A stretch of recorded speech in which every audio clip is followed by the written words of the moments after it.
အားလုံးပဲမင်္ဂလာပါဒီနေ့တော့ကျွန်တော်တို့အိမ်မှာဟင်းစုံစုံလေးချက်စားဖြစ်ပါတယ်ဘာဟင်းနေလဲဆိုရင်မြက်အားဘူးဟင်းရည်ရဲ့ခရမ်းချင်းသီးငပိကျက်ရဲ့ဝတ်သားအချိုနှက်လေးချက်စားဖြစ်ပါတယ်ဟင်းတွေကလည်းအရန်ရတာကောင်းပြီးထမင်းစားမိန်နာဖြစ်တဲ့အတွက်ကြောင့်မလို့ထမင်းဟင်းစားမကောင်းတဲ့သူတွေအတွက်အာဒီယာလေးအသစ်တစ်ခုရမယ်လို့ပြောနေပါတယ်ပထမဆုံးတော့ဝတ်သားချက်ပါမယ်ဝတ်သားချက်ဖို့အတွက်ကိုကျွန်တော်ကကြက်သွန်နီတွေကိုခက်ကြမ်းကြမ်းလေးရေးထားလိုက်ပါတယ်ဝတ်သားချိုချက်ချက်မှဖြစ်တဲ့အတွက်ကြက်သွန်နီတွေကိုများများလေးသုံးထားလိုက်ပါတယ်ပြီးရင်တော့ကြက်သွန်ဖြူကိုညံ့ညံ့အောင်ထောင်းလာပေးလိုက်ပါမယ်ကြက်သွန်ဖြူညက်သွားပြီဆိုရင်တော့ကြက်သွန်နီတွေကိုလည်းအလားတူပဲထည့်ပြီးတော့ညံ့ညံ့လေးထည့်ထောင်းပေးထားလိုက်ပါမယ်ပြီးရင်တော့စီစားတက်ပါတော့မယ်စီတက်တဲ့ခါမှာလည်းဝတ်သားကိုအချိုချက်ချက်မှဖြစ်တဲ့အတွက်ကြောင့်မလို့တကြားနဲ့ငယ်ထည့်ပြီးတော့စီတက်ထားပါတယ်ပြီးရင်တော့ကြက်သွန်ဖြူကြက်သွန်နီတွေကိုမှုေးလာတဲ့အထိမှုေးပေးသွားလိုက်ပါမယ်ကြက်သွန်ဖြူကြက်သွန်နီတွေကမှုေးလာရင်းနဲ့နွမ်းပြီးအနံ့မှုေးလာပြီဆိုရင်တော့မြမှုန့်နဲ့ငယ်ရိုးထည့်ပြီးစီတက်ပေးလိုက်ပါမယ်ချင်းမုံနဲ့ကြက်သွန်ဖြူတွေရောသမမှုေးပြီးတော့မှုေးလာပြီဆိုရင်တော့နောက်ဆုံးပိတ်ဝတ်သားကိုထည့်ပြီးလှုပ်ပေးပါမယ်ပုံမှန်ဆိုရင်တော့ဝတ်သားချိုချက်ကိုတကြားဝတ်သားတွေထည့်လှုပ်ပြီးမှထည့်ချက်လေးရှိရပါတော့ကျွန်တော်ကတော့စီရဲကိုတကြားထည့်လိုက်တဲ့အခါမှာဝတ်သားထည့်မှုေးမယ်ဆိုရင်ပေါက်တက်တာဖြစ်တဲ့အတွက်ကြောင့်မလို့ယခုနီလေးကိုပဲသုံးပြီးတော့ချက်လိုက်ပါတယ်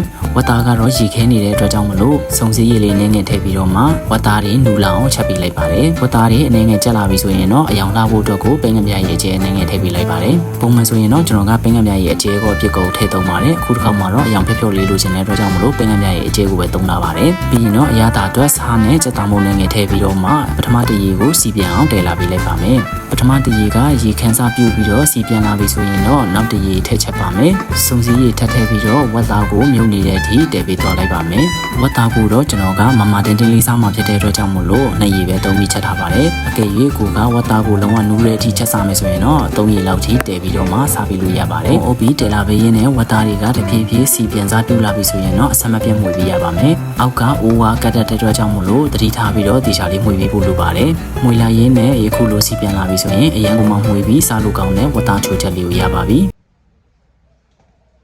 အစားဆုံးကြည့်ပေးကြတဲ့အတွက်အားလုံးကိုကျေးဇူးတင်ပါတယ်နော်နောက်ဗီဒီယိုတွေမှာပြန်တွေ့ပါမယ်ဘိုင်ဘိုင်